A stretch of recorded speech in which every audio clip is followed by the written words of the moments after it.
Google Ads have dramatically changed over the past few years, but not in the way most people think. In this episode, I sat down with Jyll Saskin Gales to discuss what it actually takes to succeed with ads today. Jyll broke down the biggest mistakes she's seeing people make right now with Google Ads, how to TikTokify your ads so they stand out in a crowded market, and how you can use AI successfully to really get the conversions that you need. Let's get started.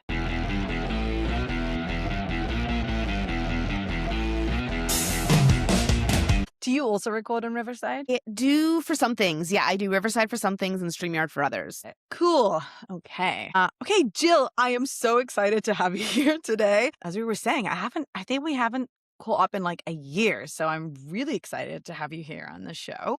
I'm excited to be here too. I know we met in person and then it's like, LinkedIn DMs passing in the night ever since. Absolutely. Yeah. So I guess let's kick things off by you telling everyone who's listening or watching about yourself a little and why, what you do.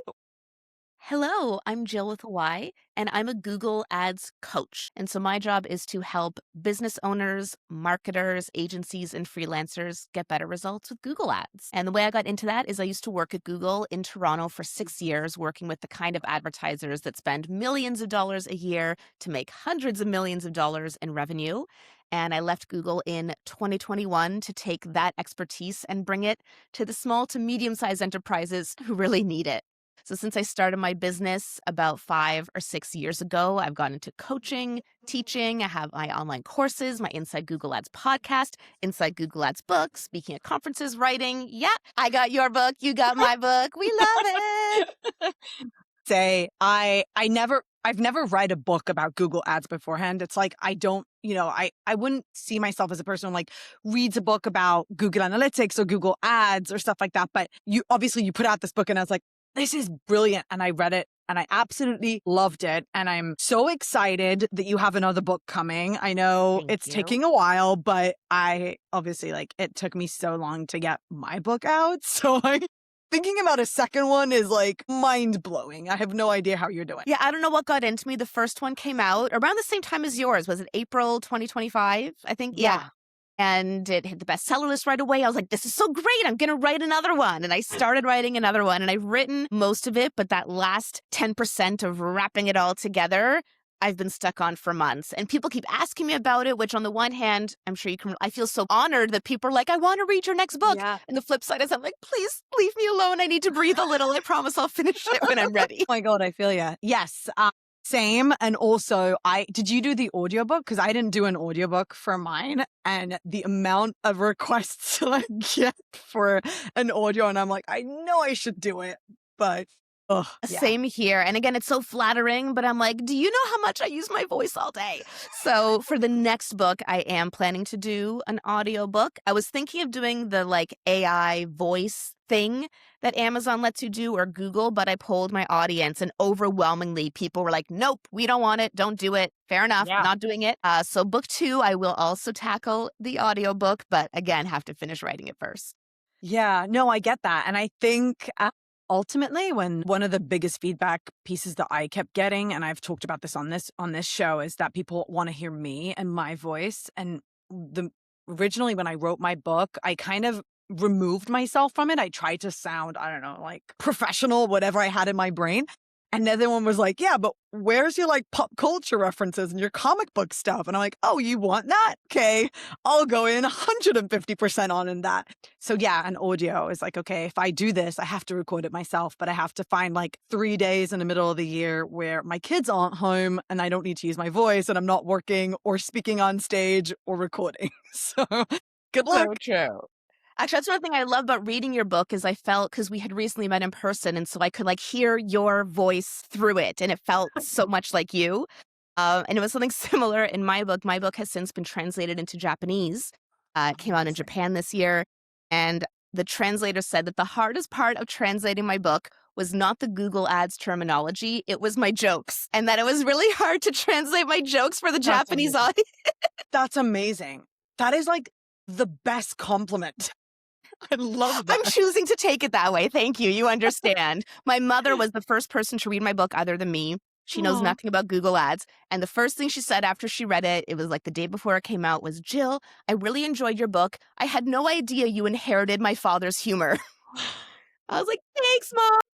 That is so nice. I love that. I guess to kick things off, my favorite question is always, just to get kind of straight into it, is like, what are the biggest mistakes that people are making right now with Google Ads? Because so much has changed, obviously, like what we were doing a year ago or 5 years ago. What are the biggest mistakes that you're seeing people make right now? The number one biggest mistake is more of a mindset mistake than a tactical mistake. And it's the people hanging on for dear life to the tactics that worked 10 years ago. And the thing is, it's not that those tactics don't work today, by which I mean, if you want to have your exact match keywords and your manual bids and try to manually pull all the levers and push all the buttons, you can still do that, but it does not work as well today as it worked 10 years ago. And so I find a lot of Google Ads practitioners react to that by trying to clamp down harder and clamp down harder and clamp down harder, rather than saying, the world has changed. We wish it hadn't, but it has. And so why don't we try to embrace the change, figure out how to let automation work for our business rather than continuing to fight against it. It's definitely the most common challenge. The analogy I use is, trying to sail into the wind and fighting the storm and going against it rather than just like turning the boat around, the wind at your sails at your back, gliding along. If you try to fight AI, you will lose. It doesn't mean there's no control at all, but the way we control Google Ads today has changed. And the folks who try to fight that are not succeeding and will continue to not succeed. Yeah, I guess people are finding it because, whenever we talk about AI, everyone's like, well, I'm worried about my job. And when you think about Google Ads, I guess you think tactical. You think like, okay, my job is to go in and create ads and monitor them and boop, boop, boop. Yeah. And then like, if I let AI do that, then where am I? So I guess the follow-up question would be, so if I do run its magic and do its thing, where does that stop? So what are the things that you do let AI do? And what are the things you're like, Talia, no matter what you do, this one or two things, like always keep close, always do yourself. Where is that? We have the simple answer and then the longer answer. The simple answer is that the human needs to do the strategy and the AI can do the execution. And that is not unique to Google Ads at all. So tactically, what that means in Google Ads is control today means controlling the information you give to AI. And so the number one thing in Google Ads and all ads is conversion tracking. What counts as a conversion for your business? E-commerce, probably a purchase. Lead gen, you want to have at least a quality lead, if not a closed won deal. And while that's easy to say, it's really difficult to implement conversion tracking because it's not just about the conversion anymore. There's consent management and server-side tracking and permission. Like, it's really complicated. And so that's the number one most important thing that humans need to do is give it the right conversion data. And then a few other maybe Google Ads more specific pieces are also leveraging your customer data, importing your real customer data into Google Ads so that those bidding algorithms and targeting algorithms have your own personal business context to learn on. And then the creative key messages need to be bring that to AI and let it build upon that. So those are actually the 3 C's I ended my book with. And I'll continue now. It's conversion tracking, customer data, and creative still very much need to come from the human. You bring that to AI, and AI can build on that and help you achieve extraordinary results. What comes first? Conversion tracking, always. I say it's like the foundation of the house, right?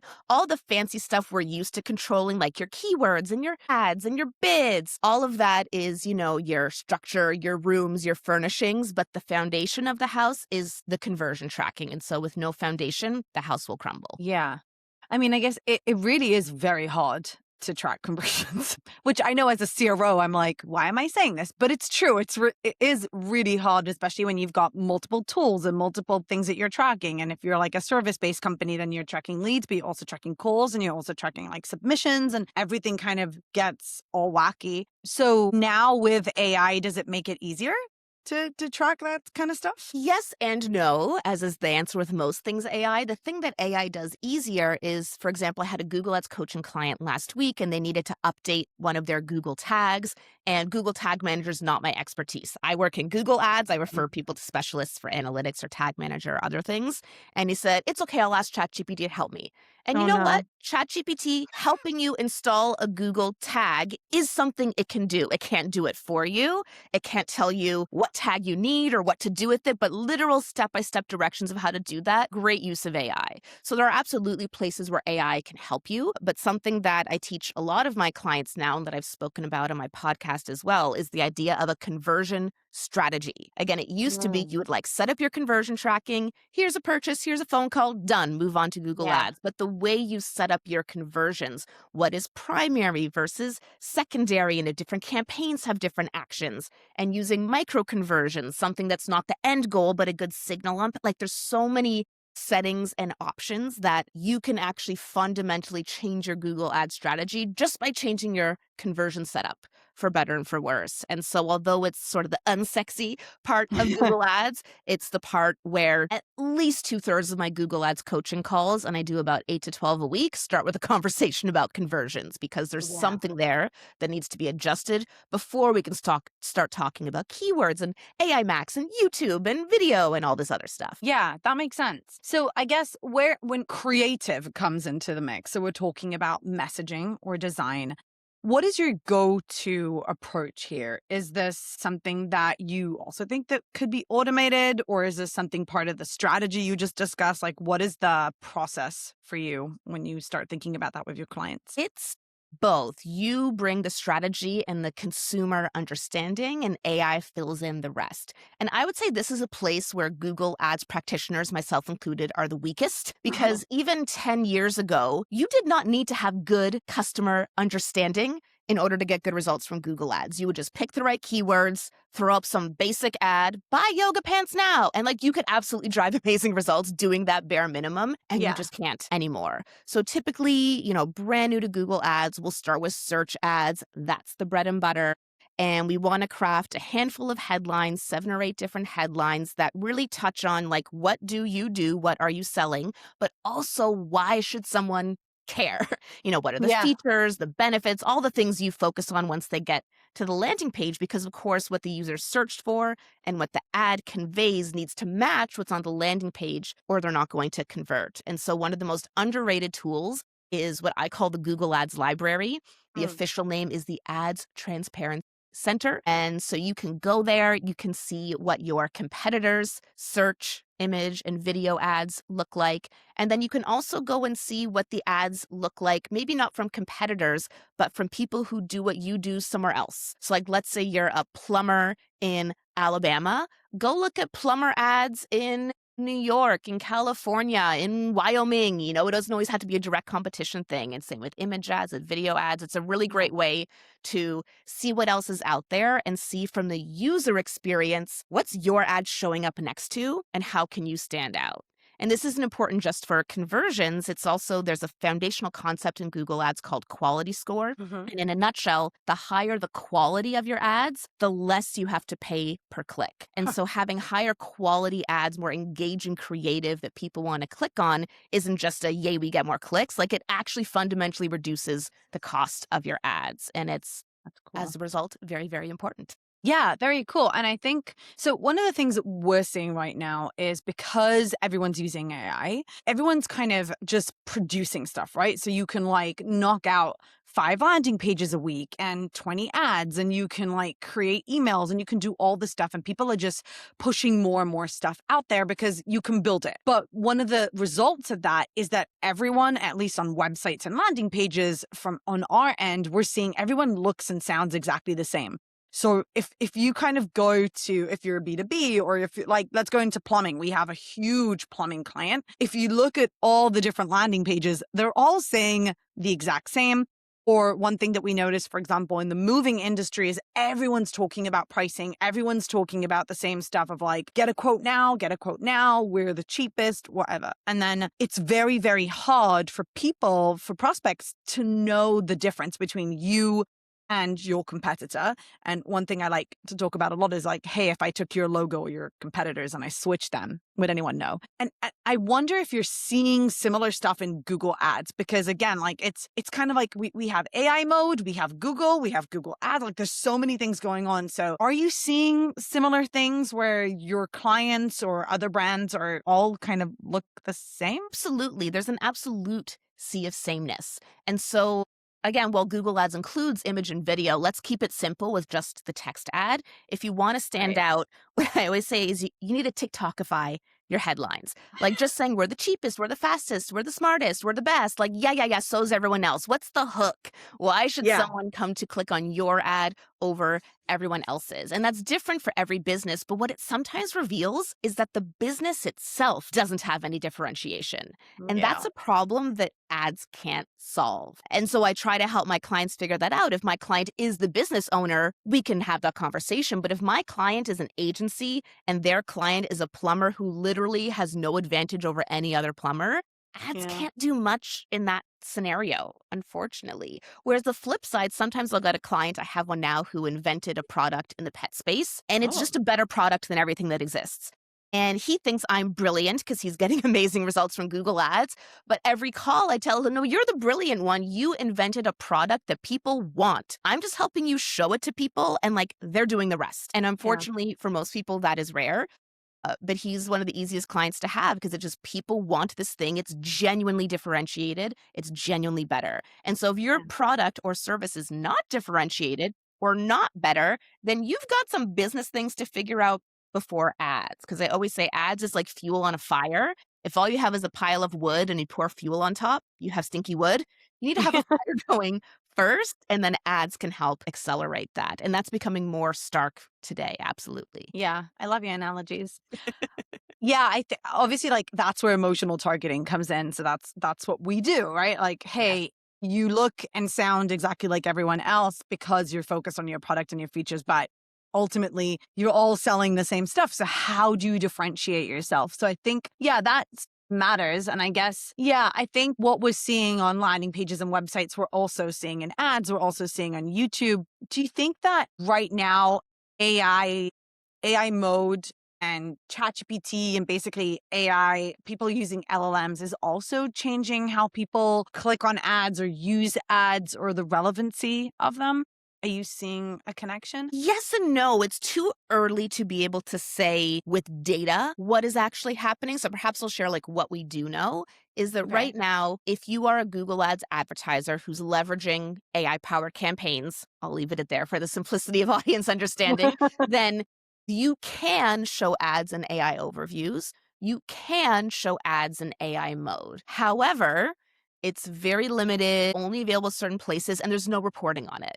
So if Right. your ads are serving in AI mode and you're getting clicks convert, you don't know it yet. The reporting just isn't there. And when I was at Google a couple of months ago at Google Marketing Live, I was one of a small group who got to meet with the product leads at Google developing Mm. these products right now. And although I can't share specifics of that conversation, like I can share that like they're figuring this out, we're figuring this out. We don't really know what those ads experiences are going to look like. And so I would not bank your future right now on, oh, we're just going to have ads in AI mode and that'll solve it. Like, no, what I'm actually observing is because people are using AI for so much more of their decision making process, organic AI results as well as maybe ads, you need to go beyond just search ads if you want to influence people. And so it's really taking performance marketers on that journey to like, you know what? There's value to branding and people having heard of your name before and people having Yeah. some kind of emotional connection or even just bare bones recognition. Because then when ChatGPT or AI mode spits out 3 potential plumbers they can call, if the user's heard of one before, even if it's the second or third on the list, it's like, oh yeah, that one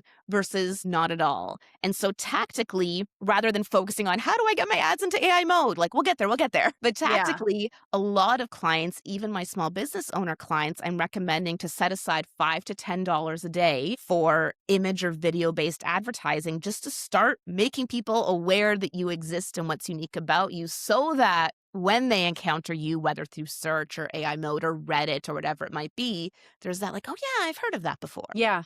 I love that because what we're seeing right now is that more and more buying decisions are happening off of the website.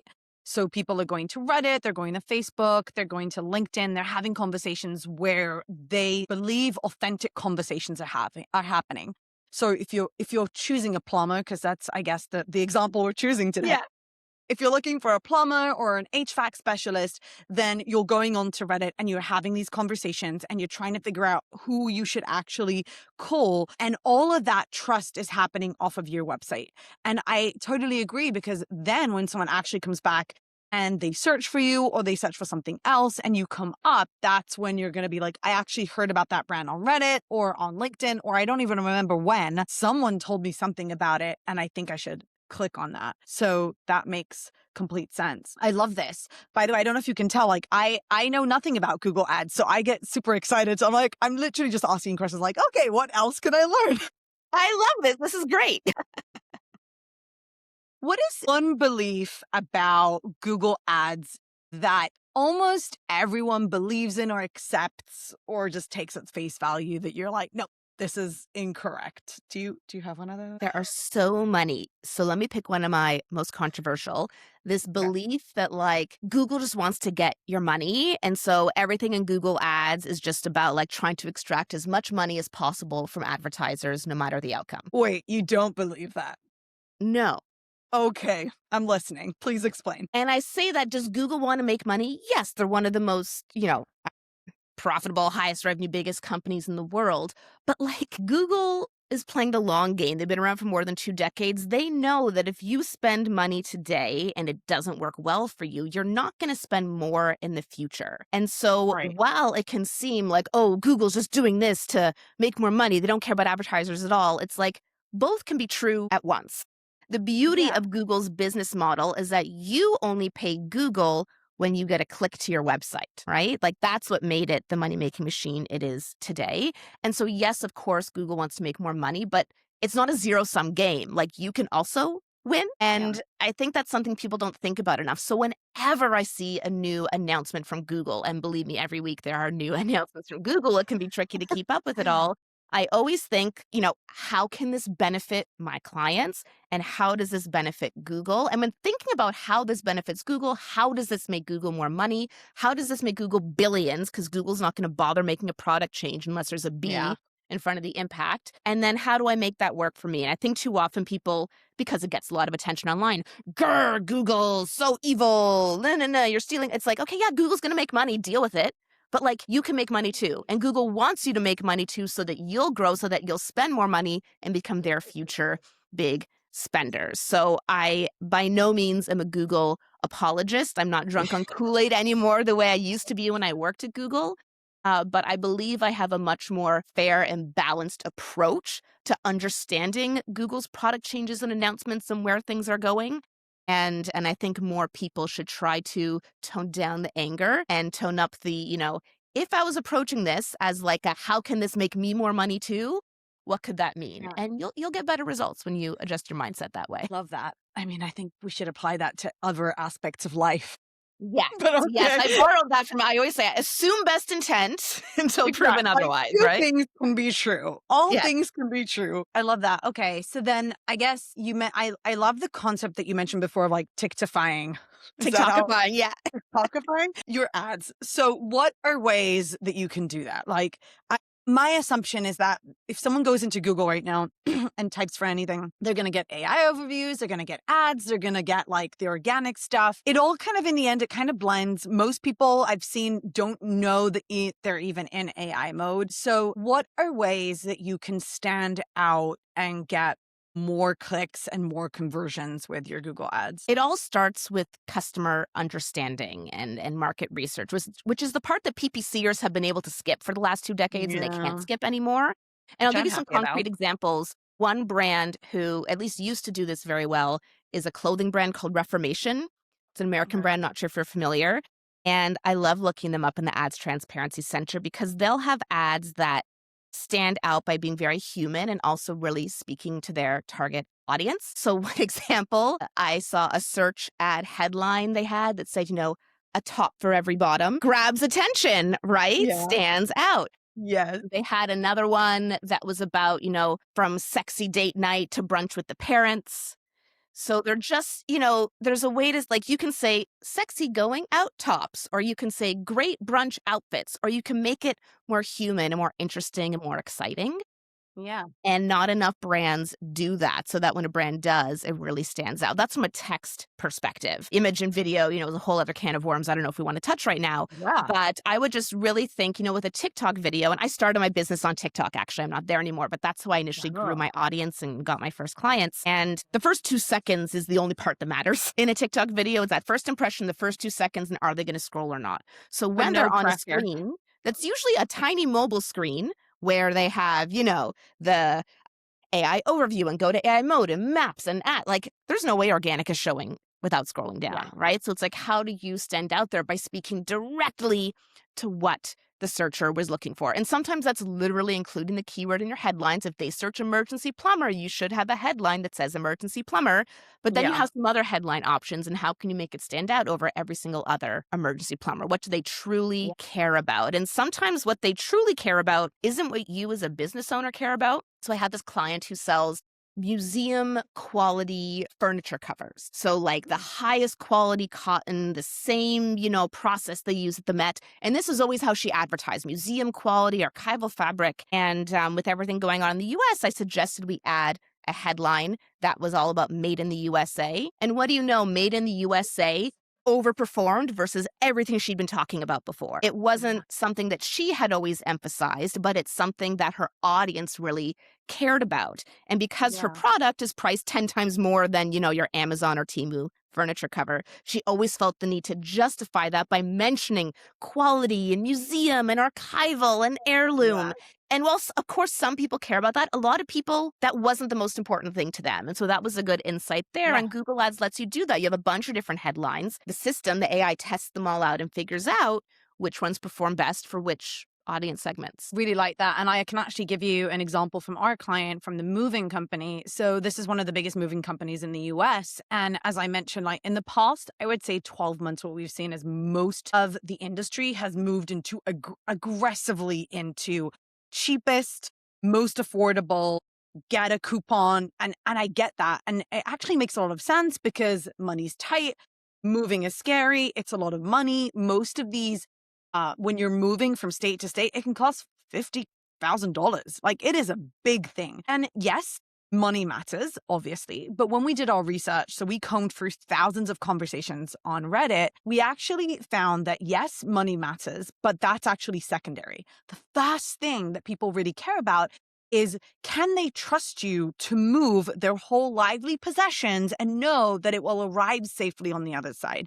And we're talking about people like talking about, their classic, they've been saving this thing from their grandmother or the ring or the urn or all sorts of stuff that like people really, really care about. And we started talking actually about premium moving services.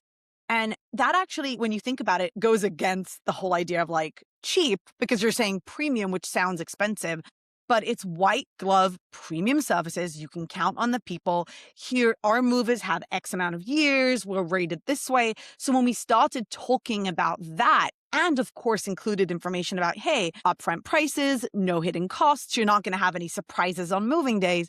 I mean, that got us so many more conversions. And we saw this on, in their Google ads, but also on their landing pages. So I couldn't agree more. And I think what I'm interested in, I guess, as a follow-up to that is when you're talking about getting to know your customers, what are some ways that you do that with your clients or that you recommend your clients if you don't do it yourself? So first things first is looking at any communication they've had with customers. Sometimes customers reach out and tell them. Next piece is for a lot of lead gen clients, they will use lead tracking software like What Converts or CallRail. And nowadays that software has call transcripts. So that's also a really helpful place to see what customers are saying, what's going on. Google business reviews can be another really good source of information, seeing what Yeah. people are saying in the positive and the negative, looking at your competitor Google business reviews and especially their negative reviews, and then Reddit as well can absolutely be a gold mine, as you know. I love that. Yeah. I mean, I think that's one of the most important things. And I guess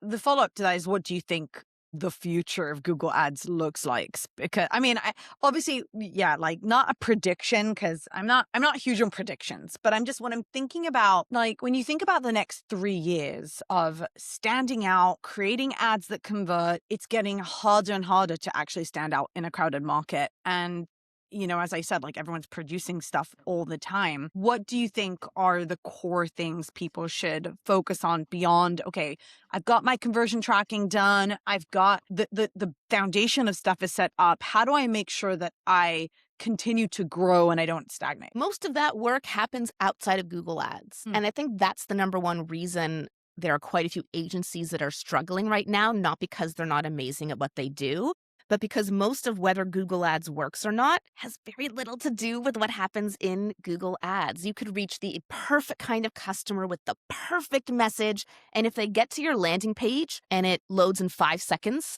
instead of Yeah. two, or the price is just not what they're looking for, or you get all these leads you're sending through, but no one picks up the phone, or they don't respond to those forms until 24 hours later. All of these things completely kill Google Ads results, and there's nothing the Google Ads practitioner, whether in-house or an agency, can do about that. And, what Google tried to get us to do, and in my opinion has failed, is around 2021, 2022, they came out with this campaign type called Performance Max, which had been in development for years. And the idea is give us your conversion tracking and your budget and let us figure out the rest. Yeah. And it didn't work time. Advertisers hated it. And since, Performance Max has evolved, now Performance Max is no longer a black box. You can basically control they gave up on that vision. They Yeah. they didn't stand up there on stage and say, we admit defeat, but they admitted defeat. It did not work as promised. And so that's not really the marquee campaign type anymore. I still do believe that's Google's vision. Give us your conversion tracking, give us your budget, let us figure it out. Maybe give us your business goals. Number 3, let us figure it out. And there are some clients I work with who are there. They have their conversion tracking perfectly set up. They know exactly what CPA they need, and their budgets are open, and they drive amazing results from Google Ads. It's possible, but it's only possible at a certain scale. And again, if you're selling something that people really want, right? So the ads Yeah. are just the fuel on that fire. So to directly answer your question is, what should folks be focusing on to really succeed with Google Ads over the next few years? I think that whether you are an in-house marketer running Google Ads, reporting up to marketing, or you're an agency or freelancer, you need to be very tightly integrated with the sales team, with the finance team, with the business owner, but just Yeah. really understanding that ads are an extension of the business strategy. And so if the business does not have a clear strategy with clear customer understanding and good sales processes to convert leads, you know what I mean? Then Yeah. nothing Google Ads does is going to matter. And again, that's not a new message. We've been saying that for years, but more so than ever, as the ad part becomes more automated, you can't automate a pig into becoming Yeah.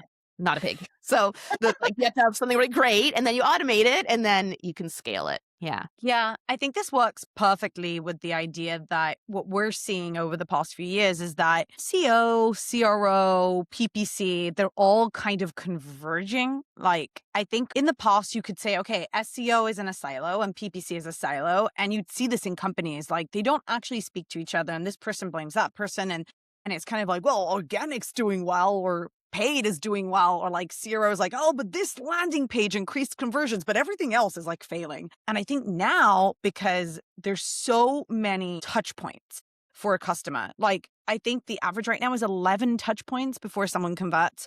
So they might see an ad from you, they might watch a video, someone will send them a WhatsApp message, then they'll see something on Reddit, then they'll see something on Instagram. So by the time they get to you, they've already seen so many different things. You can't actually treat it as a silo anymore. Attribution gets really hard. So sometimes paid will get the attribution, which is rightfully so, because obviously someone clicked on it, but the job was done, the selling was done beforehand, or the selling gets done after. So what I'm seeing right now is I think that we no longer have the justification to say, oh, that's SEO, that's PPC, or that's CRO. It's all growth. It's all marketing. That I was my agree with TED that. talk. Yeah. I was Yeah, gonna and I say, see what that do in you my think? own business as well. I don't run ads for myself as a Google Ads coach or for my Google Ads courses, but anytime I have a call, I always say, oh, how did you hear about me? If they didn't tell me initially.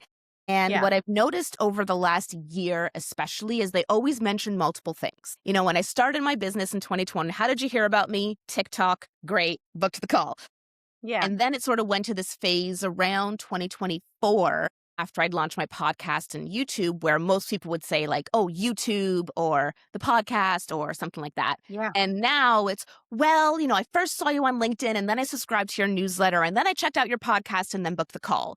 Or I found you on YouTube and I watched all of your videos and then I read your book and that's Yeah. really new. And so I've just observed that in my own client base, which I get. It's an investment to invest in Google Ads coaching, that there are all these touch points working together. And so it's like, does the first get credit? Does the last get credit? I don't care. Not Yeah. advertising. I don't have to allocate dollars. But the point is, I know I need to keep doing it all. It's not like one thing that's Yeah. fundamentally changing my business. They're all working together. So do you think that if someone's up and coming into the industry and they want to be a Google Ads person or they want to do PPC, do you think the skills have changed, the requirements have changed? What are things that you think, like, if you're going into PPC ads, like now at Google Ads, you need to know this stuff? Like, what are the things you think they should focus on? I think it has changed. I think they're at an advantage and disadvantage because they get to skip the whole control era, Like we're all having to change the way we do things. If you come in today, it's just automation. Great.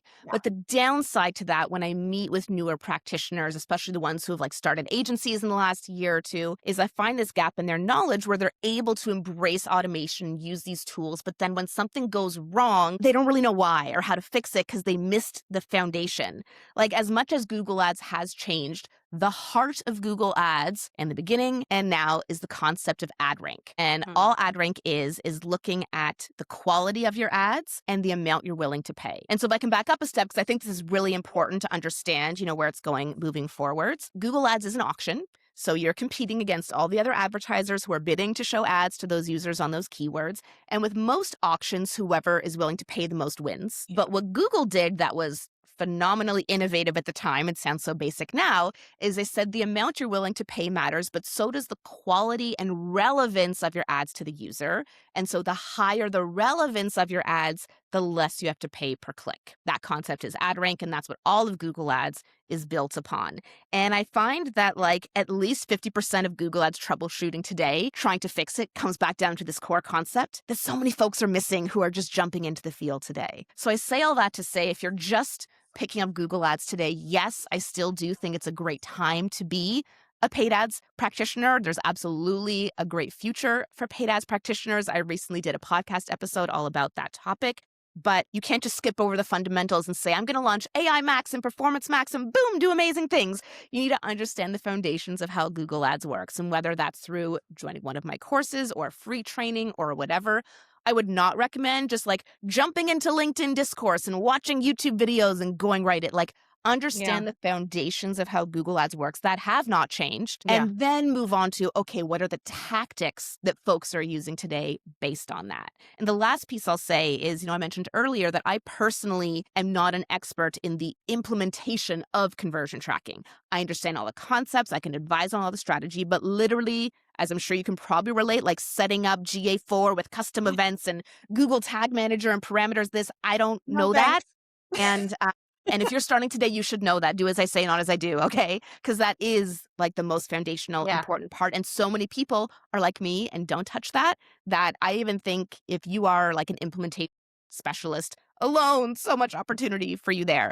So having those technical conversion tracking implementation skills, I would say important going forward. Understanding the foundational concepts of Google Ads before getting into all the new and sexy tactics, very important. And then last but not least, marketing training, which is something that not a lot of us classic PPCers have. Like, who is your target audience? What is your offer? Why should they care? These few basic questions that, because we work in ads, we just hopscotched over that. You can't hopscotch over that anymore. So like, if you want to start getting into Google Ads today, I think you might be better served by starting with a marketing 101 training than diving straight into like, here's how to launch your first search campaign. Yeah, I couldn't agree more. I would say that most of the people that take Emotion Sells, which is my course, are PPC managers.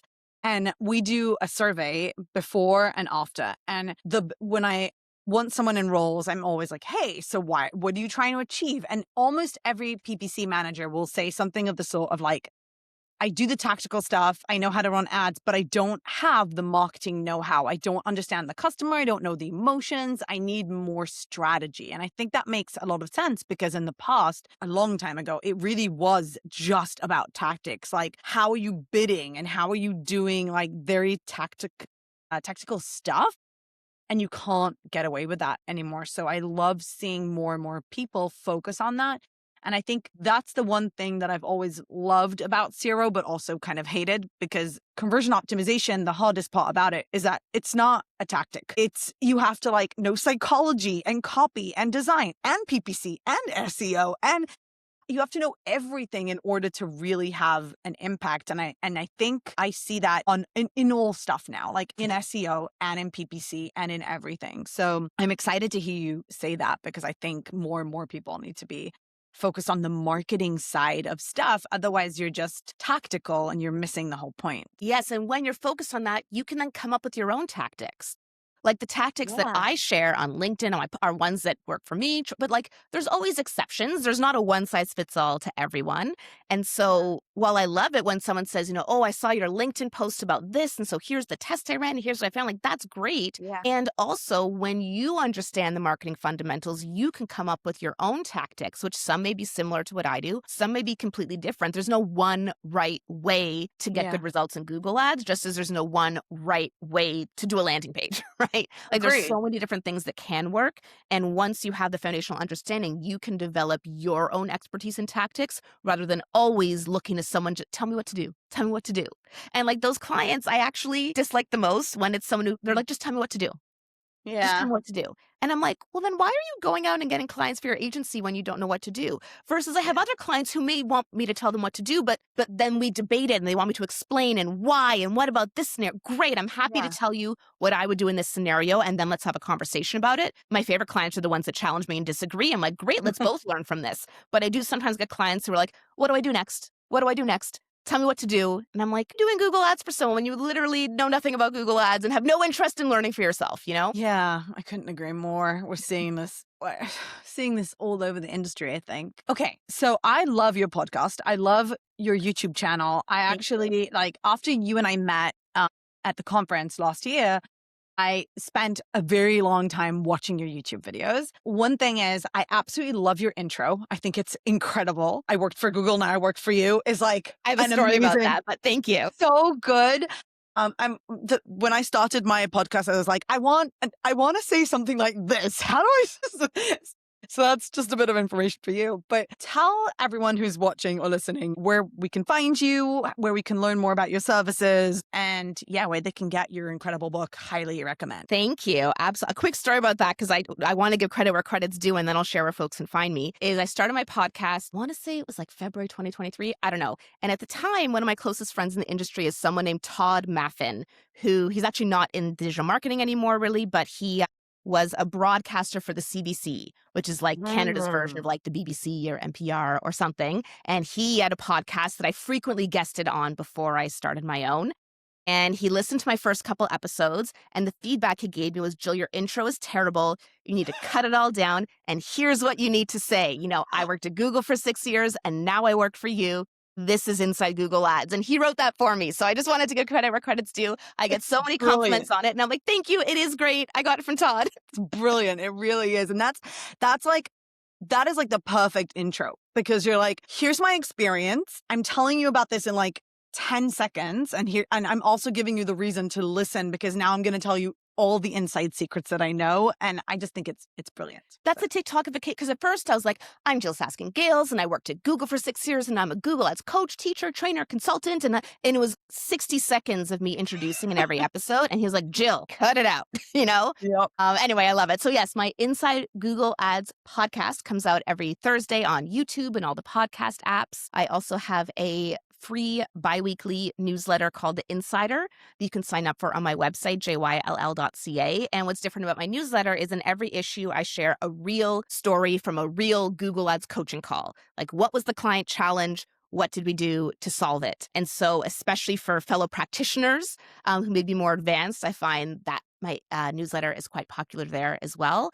And then I post on LinkedIn, Jyll Saskin Gales, every day about Google Ads. So you can find me there, on my website, book, podcast, newsletter, coaching, courses, all that jazz, jyll.ca. Jyll, thank you so much for coming on the show. It has been an absolute pleasure. Thank you so much for having me. It was great to get to catch up with you again.